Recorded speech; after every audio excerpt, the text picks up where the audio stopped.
Joining us to discuss the 2025 World Refugees Day with focus on solidarity and inclusion amidst rising neo-nationalism, states, obligations and rights of refugees is Arjun, the United Nations High Commission for Refugees representative to Nigeria. Thank you so much, Arjun, for joining us on the news tonight. Thanks for having me. Great. I mean, when you look at the numbers, in Nigeria alone, there are close to 140,000 asylum seekers, as I understand.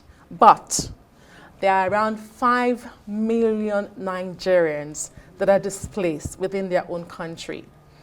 Can you paint a picture for us on a day like this?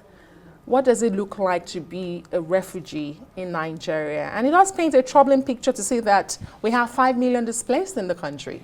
Absolutely, it's quite disheartening. And today being a day of solidarity where we are standing with refugees and definitely reminding the world to be compassionate, we are faced with two severe challenges. One is the rising number, 123 million people who are forced to be displaced around the world, 3% of which are Nigerians, both IDPs, but also refugees in neighboring countries. There are 400,000 Nigerians living in Chad, Niger, and Cameroon. And the second big challenge is the solidarity towards refugees given the funding. The funding crisis has been ongoing for some years now, and this year it has been particularly severe. Agencies like our own, UNHCR, but UNICEF, WFP, and other agencies that are working with IDPs and refugees have got significantly less support. Now, how do you expect a country like Nigeria or Sudan or other countries in the world to continue hosting IDPs, but more importantly, refugees, without international solidarity? And what does that mean? That means that a woman who is at risk of gender-based violence will not have any support. It means that unaccompanied and separate children will not receive the support and protection that they require.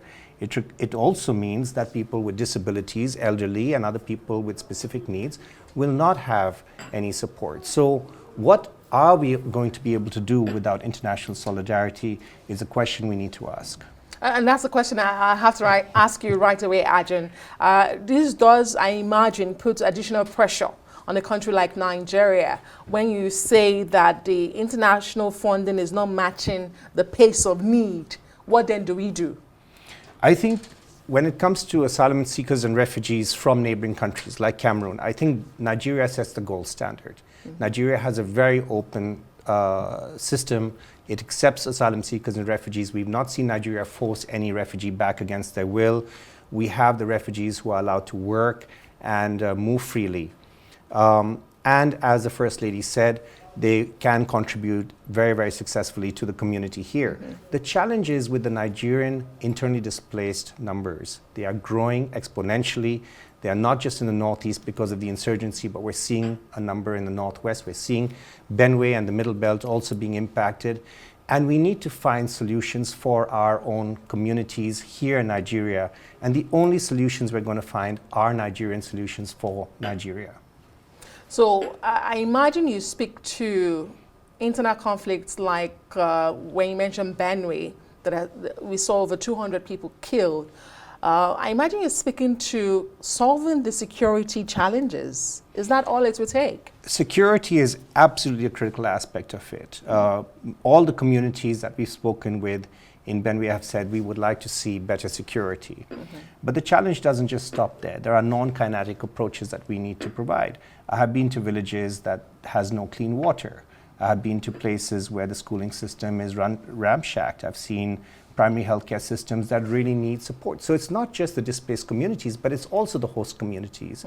The trust and support they need to build. We need to have strong peace-building measures so that we can reinstate traditional conflict resolution systems, not just in Benue, but everywhere else where we have forced displacement. Now, there are severe economic challenges that come with it. The minute you have displacement and insecurity, you have agricultural land that are less fallow. You have a food security issue.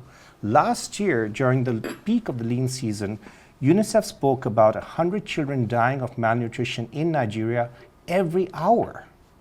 Now, how are we going to address these fundamental challenges without addressing the issue of security as well as solving the issue of displacement? Great.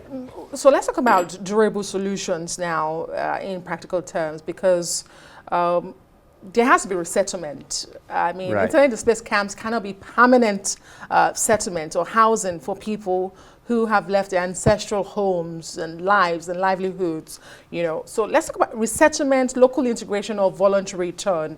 How realistic are these in 2025, given the theme of this year's solidarity? How can we begin to do all of this? Is it even possible beyond the factors you've highlighted, insecurity, you know, the basic things of life?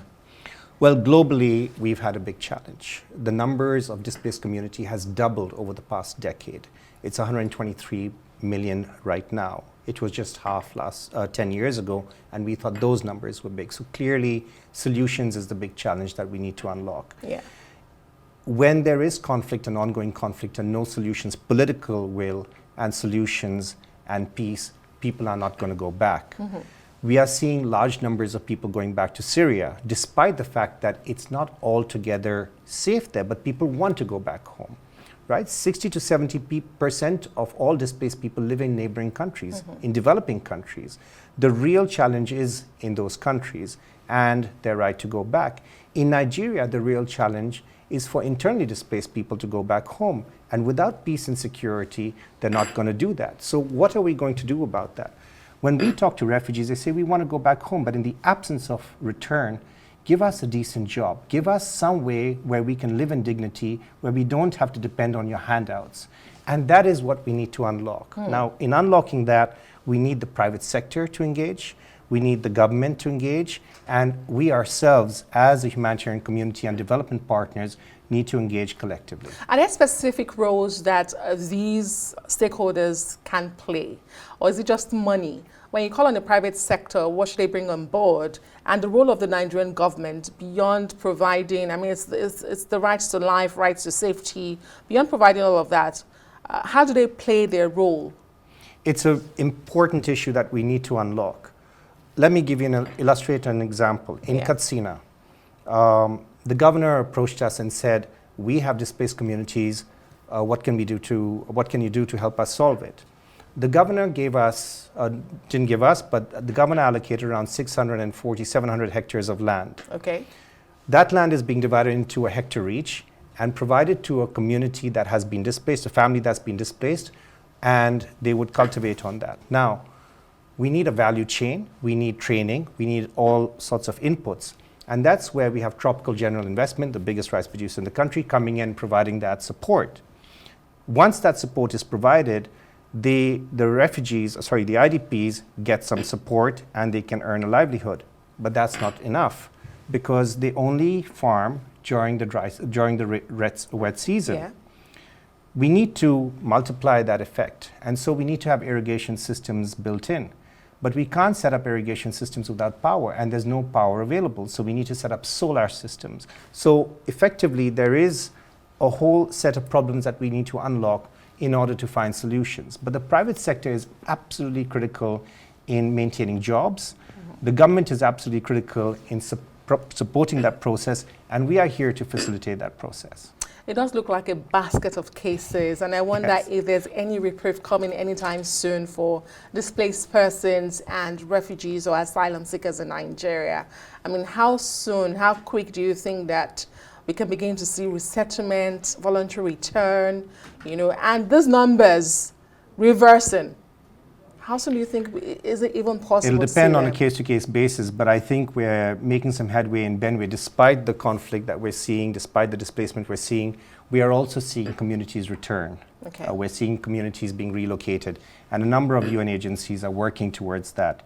I believe that through dialogue and peace mechanisms, we can actually support communities return, sprinkle in a bit of small infrastructure projects, but people are really desperate to return. So give them a chance and they will go back. Thank you very much, Arjun Jain. Did I get that right? You got it perfect. United Nations High Commission for Refugees representative to Nigeria. Thank you. We do appreciate your time on the news tonight.